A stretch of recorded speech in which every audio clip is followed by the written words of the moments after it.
안녕하세요. 지린권입니다. 여러분, 드디어 저에게도 협찬이라는 게 들어왔습니다.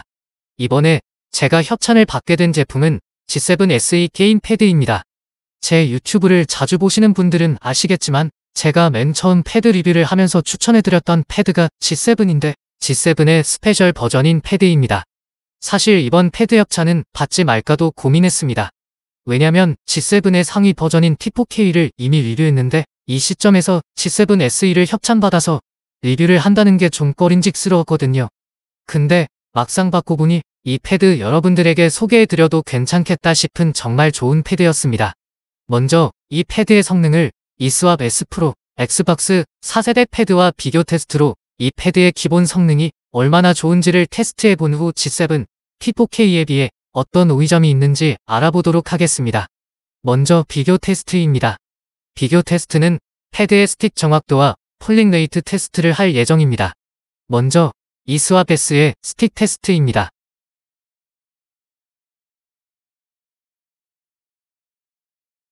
좌스틱은 8.1%, 우스틱은 8.4% 정도 원 밖으로 빠져나갔네요. 물론 이 테스트는 패드 스틱이 원 밖으로 나가는 건 크게 상관은 없다고 합니다. 하지만 뭐든 정확한 게 더 좋겠죠? 이번엔 액박 4세대 컨트롤러입니다. 지금 보시면 좌스틱이 살짝 중앙에서 벗어나 있네요. 데드존을 주고 사용하면 큰 문제는 없겠지만 일단 시작부터 별로입니다.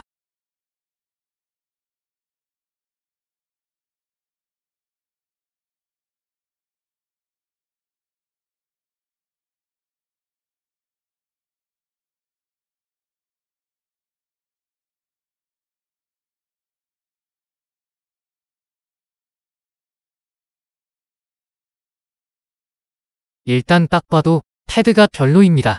에러율도 높고 스틱이 중앙에 제대로 위치하지도 않습니다. 제가 이걸 테스트한다고 나눔했던 액박 4세대를 다시 받아왔는데 두 개 다 이 정도의 에러율을 갖고 있었습니다. 마지막으로 G7 SE입니다.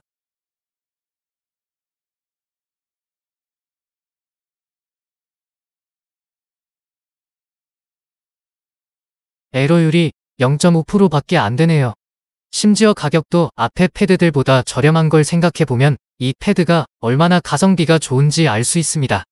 그 다음은 폴링 레이트 테스트입니다. 먼저 eSwap S입니다.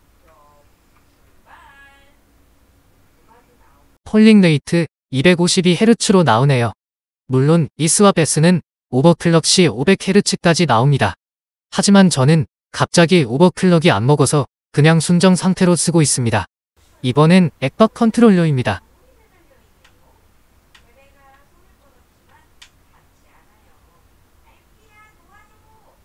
폴링 레이트가 126Hz로 확인되네요. 확실히 성능이 좀 떨어져 보입니다. 거기에 액박 패드는 오버클럭도 안 됩니다. 마지막으로 G7 SE입니다. 폴링 레이트 253Hz로 이 패드가 가성비가 얼마나 뛰어난지 보여줍니다. 먼저 기본 성능에 대해서는 의심의 여지가 없을 정도로 좋은 패드입니다. 더군다나 앞에 패드들의 가격을 비교해보면 이 패드가 가성비가 얼마나 뛰어난지 알 수 있습니다. 하지만 문제는 G7, T4K도 앞에서 테스트한 스틱의 정확성, 폴링 레이트 모두 뛰어난 패드들입니다. 더군다나 T4K의 경우 폴링 레이트가 1000Hz까지 올라가죠. 그럼에도 제가 G7 SE 패드를 추천하는 이유가 있습니다. 일단 전 패드에 대해서 좀 예민한 편인 점 참고 부탁드립니다. 그래서 제가 말씀드리는 이 이유들이 불편하실 수도 있을 거라고 생각합니다. 저는 요즘 패드를 두 개를 번갈아 가면서 씁니다. eSwap S와 T4K를 번갈아 가며 쓰고 있습니다. 번갈아 가면서 쓰는 이유는 두 가지입니다. eSwap S는 패드가 조금 크고 무겁습니다. 근데 이게 손에 착 감기고 묵직한 맛이 아주 좋습니다. 하지만 이게 한 3에서 4판 정도 하면 손목에 살짝 무리가 옵니다. 그래서 한 3에서 4판 정도 하고 T4K로 패드를 바꿔서 씁니다. T4K는 eSwap보다 대략 60g 정도 가볍습니다. 근데 이 차이가 은근히 커서 이 패드를 잡고 게임을 하면 손목에 무리가 전혀 없습니다.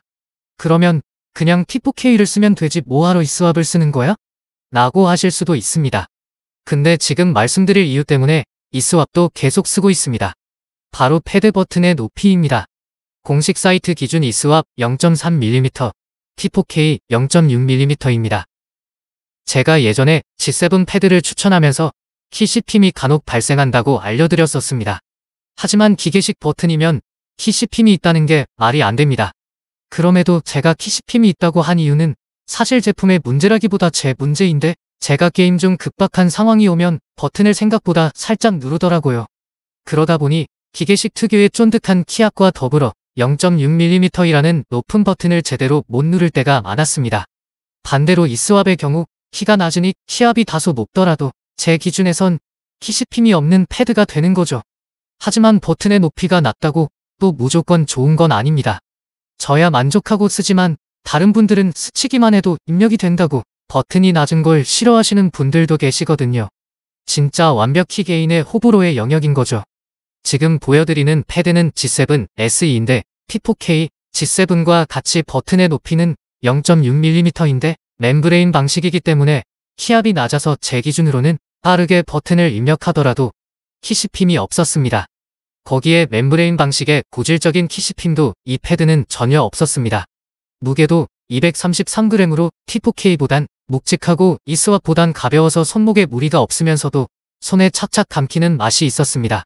그리고 G7, T4K의 단점이라면 백버튼이 잘 눌리는 위치에 있다는 건데 G7 SE의 경우에도 마찬가지로 백버튼이 잘 눌리는 위치에 있는 건 맞지만 백버튼을 잠그는 락이 있어서 백버튼이 싫으신 분들은 그냥 잠그고 사용하셔도 됩니다. 저는 피파 온라인4에서 제대로 된 패드를 잡은 게 엑박 4세대여서 그런지 백버튼 사용을 거의 하지 않는 편입니다. 그래서 지금까지도 엑박 4세대 패드랑 똑같은데 반응 속도 빠르고 키 씹힘 없는 패드를 찾고 있었는데 그 패드에 정확히 부합하는 패드가 G7 SE입니다.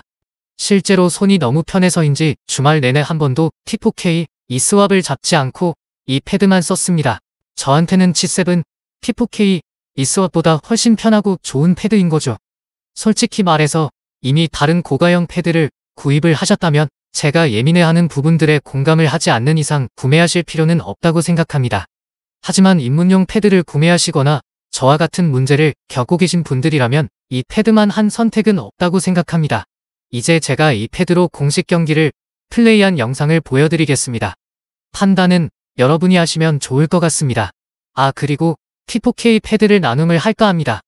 성능적으로 전혀 문제가 없고 저처럼 키를 대충 누르는 게 아닌 제대로 누르시는 분이라면 T4K 패드도 종결까지 보면 될 정도의 패드라고 생각합니다. 전 이제 안 써도 될 것 같습니다. 크크. 나눔의 방식은 영상 마지막에 넣어놓겠습니다. 그럼 하이라이트 시작하겠습니다. 반응 속도도 빠르고 손이 편하다 보니 상대방이 달려들어도 탈압박이 정말 편했습니다. 탈압박이 편하니 패스플레이도 정말 잘 됐습니다.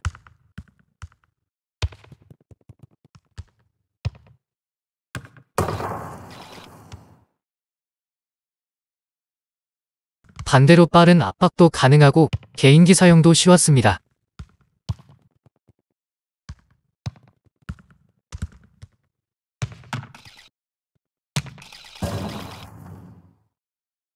플레이를 보시면 이 패드가 제 손에 얼마나 잘 맞는지 느껴지실 거라고 생각합니다.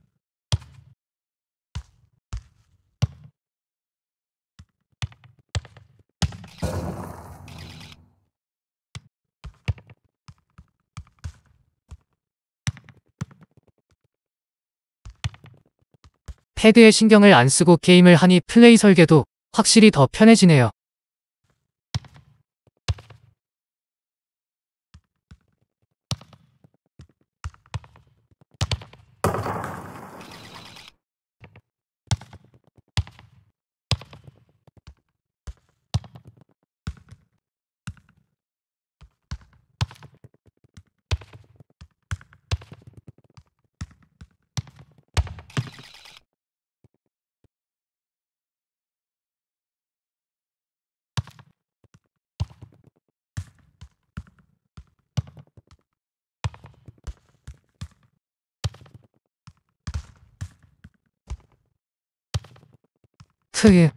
진짜 달달하죠? 패드가 편하고 간속이 빠르다 보니 방향키만으로도 상대방을 속이기 쉬웠습니다.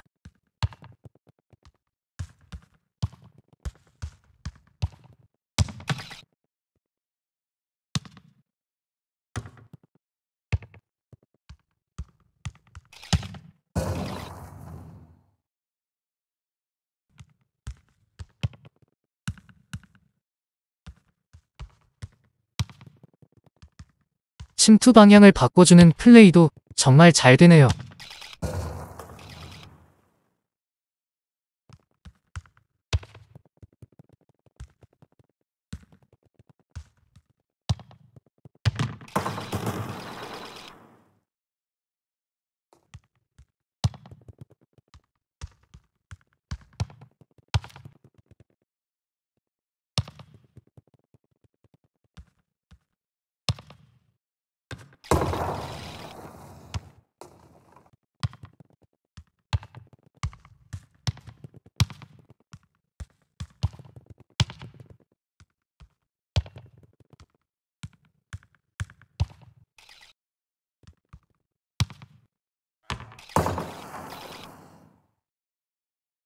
이 패드가 제 손에 얼마나 잘 맞고 얼마나 좋은 패드인지 느껴지셨나요?